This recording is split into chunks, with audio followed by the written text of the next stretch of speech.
Hello friends, welcome to Physics Universe. Now today our topic is chapter 2 2.1 Introduction. Okay. In 11th standard we discuss about the potential energy, kinetic energy of the objects. Clear? Suppose if any object freely fall from some height, then what happens? If any object is at some height, then that object have some potential energy. Clear? But when we free fall that object, then that potential energy is converted, continuously converted into the kinetic energy. So as height decreases from that point, then kinetic energy will be increasing, but vice versa, potential energy is decreasing. Clear? Similarly यहाँ पे अगर कोई charge body है, अब वो जो charge body है अगर उसको हम लोग दूसरी चार्ज बॉडी के नज़दीक लाएंगे तो वी नो दैट कि कोई भी चार्ज बॉडी होगा तो वो अपने अराउंड कुछ फील्ड प्रोड्यूस करेगा. तो due to that field there on that charge force is exerted. Clear? अगर फोर्स एक्सर्ट करेगा तो हमें उस चार्ज को दूसरे चार्ज की नज़दीक लाने के लिए और फोर्स लगाना पड़ेगा या फिर वो अपने आप आ जाएगा. It is depend on positive और नेगेटिव चार्ज. क्लियर? अगर पॉजिटिव चार्ज के नज़दीक हम लोग नेगेटिव चार्ज अगर लाने वाले हैं तो वहाँ पे फोर्स अपने आप लगना स्टार्ट हो जाएगा. बट अगर पॉजिटिव चार्ज के नज़दीक पॉजिटिव चार्ज लाएंगे तो हमें बाहर से we have to apply external force to that charge to bring near to another charge. Clear? So हम लोग आज समझने वाले वही एक एग्जांपल. सपोज के one positive charge is here, let us we take it as capital Q. Now कोई एक चार्ज जो कि स्मॉल चार्ज है, we can call it as test charge. ठीक? अब उस चार्ज को मैं इन्फिनिटी से पॉइंट पी तक लाना चाहूँगा. यहाँ पे पॉइंट पी है. अब ये जो इन्फिनिटी है, इन्फिनिटी का भी एक पॉइंट बना देते हैं. Infinity point it is R. तो क्यू इन्फिनिटी पे था, हम लोग कहाँ पे जा रहे हैं अभी? Towards point P. क्लियर? तो आर इज एट इन्फिनिटी. जो पी पॉइंट है that is nearer to this charge q. We know that this charge, positive charge, is always produce electric field in outward direction like this. So whenever any other charge is kept nearer to this charge, that other charge will feel the force due to this charge. Clear? अब यहाँ पर जो ये positive charge हमने जो ये unit test charge लिया है, यहाँ पे लिख देते हैं Q is called test charge. But यहाँ पर एक बात भी हमें याद रखनी है कि जो क्यू चार्ज है वो पॉजिटिव चार्ज है. अगर पॉजिटिव चार्ज को हम लोग पॉजिटिव चार्ज के नज़दीक लाएंगे तो क्या होगा? तो फिर हमें यहाँ पे एक्सटर्नल फोर्स अप्लाई करना पड़ेगा. एक्सटर्नल फोर्स अप्लाई करेंगे तो ही ये पॉजिटिव चार्ज इसके नज़दीक आ पाएगा. Clear? So external force we call it as F external. अब वी नो दैट कि अगर दो पॉजिटिव चार्ज है, दोनों के बीच में क्या होगा? रिपल्जन होगा. अगर रिपल्जन होगा तो यहाँ पे उस रिपल्जन फोर्स को हम लोग इलेक्ट्रिक फोर्स बोलेंगे. Electric force that means F E. Clear? So F E is our electric force and here that electric force वो क्या करना चाहेगा कि इसको रिपेल करना चाहेगा, और हम क्या करवा रहे हैं? उसको नज़दीक ले जा रहे हैं.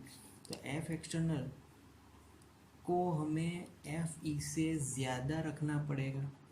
ज़्यादा रखेंगे तभी तो ये यहाँ पहुँच जाएगा. बट अगर दोनों सेम रहेंगे, for example F external force is equal to F E electric force, then वो एट रेस्ट पे चला जाएगा. तो हियर अगर we have to brought near to this charge, then we must F external greater than F E. Clear.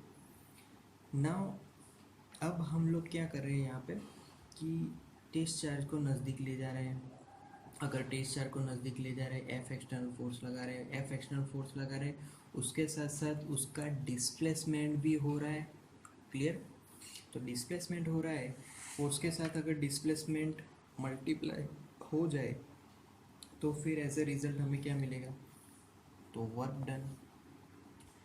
So work done from R to P is equal to integration R to P F external into D R. अब यहाँ पे force है that is in particular direction, distance is also in particular direction. Okay, यहाँ पे question होगा कि ये formula कहाँ से आया. तो this formula comes from this general form, W is equal to F into D. Initially we studied that force is vector quantity, displacement is also vector quantity. Clear. So यहाँ पे जो भी वर्क डन हुआ है that is due to external force. तो external force के कारण ही यहाँ पे डिस्प्लेसमेंट हुआ. अब बारी आती है डी आर की. सपोज कि हम लोग डी आर की बात करें तो D R is nothing but displacement. यहाँ पे D R that is small element, मतलब कि हम लोग क्या करें, आर से पी जाने के लिए उस जो पाथ है उसको स्मॉल एलिमेंट में कट करते जाते हैं. अगर स्मॉल एलिमेंट में कट करते जाते हैं तो total distance R to P उसके लिए इंटीग्रेट करना पड़ेगा सभी का समेशन. क्लियर. ओके. नाउ अब मुझे ये जो वर्क डन हुआ उसको अगर सेकेंड फॉर्म में लिखना हो तो I can write as well R to P vector F E dot vector D R. But F external and F E both are not completely same because F external force is applied towards P and F electric force is applied away from the P. So here I have to put negative sign. Clear. Because both direction are opposite. So this is work done formula from R point to P point. Clear. Now यहाँ पर हम जो दूसरा charge नज़दीक ला रहे हैं तो वो चार्ज मूव कर रहा है, बट यहाँ पर हमें ध्यान रखना है कि अगर वो कुछ एक्सेलरेशन से मूव करेगा तो वहाँ पे एक और फोर्स ऐड करना पड़ेगा that is F is equal to M है. तो यहाँ पे हमें ये ध्यान रखना है कि जो हम लोग क्यू चार्ज को मूव कर रहे हैं टुवर्ड्स दी चार्ज क्यू, तो उसको कांस्टेंट स्पीड से हमें मूव कराना है. अगर कांस्टेंट स्पीड से मूव कराएंगे तभी हम ये जो फोर्स है कूलम्बियन फोर्स, एफ एक्शनल फोर्स, उसको हम लोग कैलकुलेट कर सकते. अगर हम लोग कुछ एक्सेलरेशन से नज़दीक लाएंगे तो वहाँ पे कॉम्प्लेक्सिटी बढ़ जाएगी. कॉम्प्लेक्सिटी बढ़ेगी तो कैलकुलेशन और ज़्यादा लंबा हो जाएगा. क्लियर. तो ये भी ध्यान रखना है. अब यहाँ पे हमने जो वर्क डन यहाँ पे किया है तो वर्क डन उसकी एक और फॉर्मूला है, क्योंकि जो चार्ज है दोनों लाइक चार्जेस है तो यहाँ पे काइनेटिक एनर्जी भी इन्वॉल्व हुआ, क्योंकि हम लोग इसको मूव करा रहे हैं और जब भी कोई चीज़ अगर मोशन में होगी तो there is kinetic energy. But जैसे जैसे हम लोग इसको नज़दीक लाएंगे potential energy is also increasing, क्योंकि जितना ये नज़दीक आएगा उतना रिपल्जन ज़्यादा होगा. तो रिपल्जन फॉर्म पोटेंशियल एनर्जी के फॉर्म में स्टोर हो रहा है. क्लियर. क्योंकि हम लोग कूलम्बियन फोर्स से जानते हैं कि कूलम्बियन फोर्स क्या है, तो जितना ज़्यादा चार्ज दूर होगा उतना फोर्स कम लगेगा, जितना ज़्यादा नज़दीक होगा उतना फोर्स ज़्यादा लगेगा because of their potential energy. Clear. तो यहाँ पे we can write difference in potential energy is equal to हम लोग लास्ट पॉइंट कहाँ पे पहुँचे, पी पॉइंट पे, तो final potential energy point minus initial potential energy point UP minus UR is equal to WRP. So our work will be stored in the form of potential energy. Clear? Similar suppose के यहाँ पे अगर हमने positive charge लिया था, यहाँ पे charge क्या था, पॉजिटिव चार्ज, बट हम लोग नेगेटिव चार्ज के बारे में बात करेंगे। सपोज कि ये मैंने नेगेटिव चार्ज ले लिया और तब भी हम इसको पी पॉइंट पे ले जा रहे हैं, तो सारे टर्म उल्टे हो जाएंगे, यहाँ पे माइनस आ जाएगा, यहाँ पे प्लस, सिमिलरली यहाँ पे माइनस। क्लियर? बिकॉज पूरे जो फोर्स है उसकी जो डायरेक्शन है वो चेंज हो जाएगी। सो दैट्स वाई यहाँ पे कुछ चेंजेस आ रहे हैं। अब हमें थोड़े जो इलेक्ट्रोस्टैटिक पोटेंशियल है उसके बारे में थोड़े पॉइंट्स जानने हैं। सपोज के फॉर फर्स्ट पॉइंट, तो फर्स्ट पॉइंट में हम लोग ये समझेंगे कि जो क्यू पॉइंट है वो हम डायरेक्टली यहाँ पे इस साइड ले जा रहे थे। क्लियर? तो क्यू पॉइंट को हम लोग ऐसे घुमा के ले जाएं, यहाँ से यहाँ पे ले जाएं, तो यहाँ पे जो डिस्टेंस था, हम लोग क्यू चार्ज को R2P ले जा रहे हैं, तो मैं R से यहाँ से घुमा के यहाँ पे ले जाऊँ, यहाँ से घुमा के यहाँ पे ले जाऊँ, फिर भी उसका जो वर्क डन है दैट डजंट चेंजेस। तो सिंपली जो work done isn't depend on path, but it will depend on initial and final positions।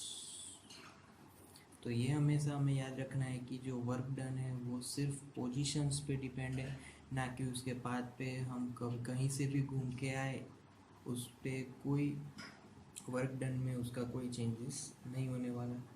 Clear? इसका अगर एग्जांपल देखें तो सपोज कि हम लोग अहमदाबाद टू बड़ौदा जाए, हम लोग सपोज स्ट्रेट वे में जाए, या फिर अहमदाबाद से सूरत घूम के फिर बड़ौदा जाए, तो हम लोग पहुँचे तो बड़ौदा ही, उससे कुछ फ़र्क नहीं पड़ेगा। तो ये भी वैसा ही है। क्लियर? वर्क डन तो उतना ही होगा, सिर्फ हमारा फ्यूल उसमें जाएगा। क्लियर? नाउ सेकंड पॉइंट, ये हमें समझना है कि सेकंड पॉइंट में जो हमने हमारा जो क्वांटिटीज़ है, इस फॉर एग्जांपल हमारे जो पी पॉइंट पे जो पोटेंशियल एनर्जी है we call it as U P. R point पे जो हमारा पोटेंशियल एनर्जी है that is U R. Clear? तो यूपी एंड यू आर हम लोग वर्क डन फाइंड करने के लिए कौन सी फॉर्मूला यूज़ की, तो we know that WR2P is equal to UP minus UR। Clear? अब सपोज के हमने यहाँ पे सिर्फ डिफरेंस फाइंड किया, उसकी वजह से हमें वर्क मिला, बट हम लोग उसकी जो एक्चुअल वैल्यू है, सपोज के इस फॉर एग्जांपल पी पॉइंट पे उसकी जो exact value that is alpha ले लेते हैं। सिमिलरली आर पॉइंट पे potential energy value take it as alpha, तो ये उसकी एक्चुअल वैल्यू है, वो अगर एज्यूम कर ले, फिर भी जब कभी भी हम लोग वर्क फाइंड करने वाले हैं तब क्या होगा, तो UP plus alpha minus UR plus alpha. अगर minus inside, so it will become UP minus UR, alpha will be omitted. So ये चीज़, ये जो मेथड है वो क्या समझाता है कि यहाँ पर हमें पोटेंशियल एनर्जी के डिफरेंसेस चाहिए, that is important for the work done, not is actual values.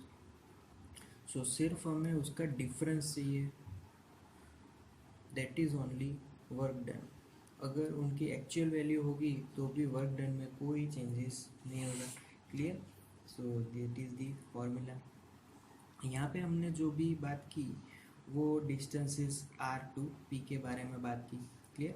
But suppose हमारा जो डिस्टेंस है it is from infinity to P point, तब हमारी फॉर्मूला कैसे बनेगी, तो तब simply work done from infinity to t is equal to, now it will become final. Our final position is at p, so here it will be final potential energy minus initial potential energy, मतलब u infinity. अब u infinity का मतलब क्या होगा कि infinity distance पे हमारी potential energy, अब इन्फिनिटी डिस्टेंस पे कोई चार्जेस एग्जिस्ट नहीं करते, तो वहाँ पे पोटेंशियल एनर्जी क्या बन जाएगी, that will be zero.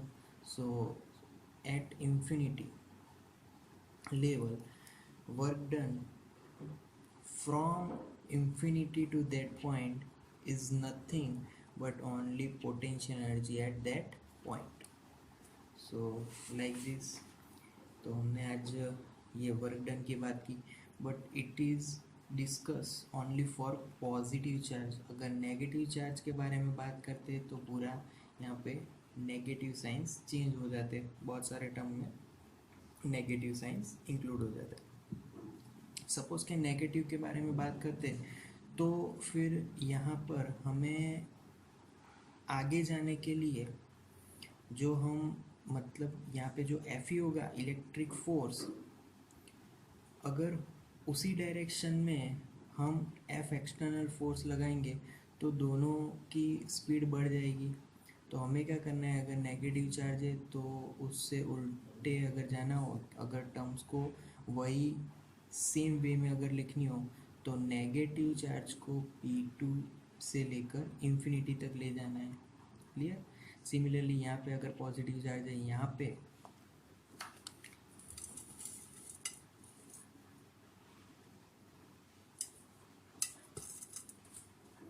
Similarly यहाँ पर अगर पॉजिटिव चार्ज है और यहाँ से नेगेटिव चार्ज लिया, नेगेटिव नेगेटिव, तो सेम मैनर में हमें ये मेथड क्लियर करनी है. Clear. So thank you for today.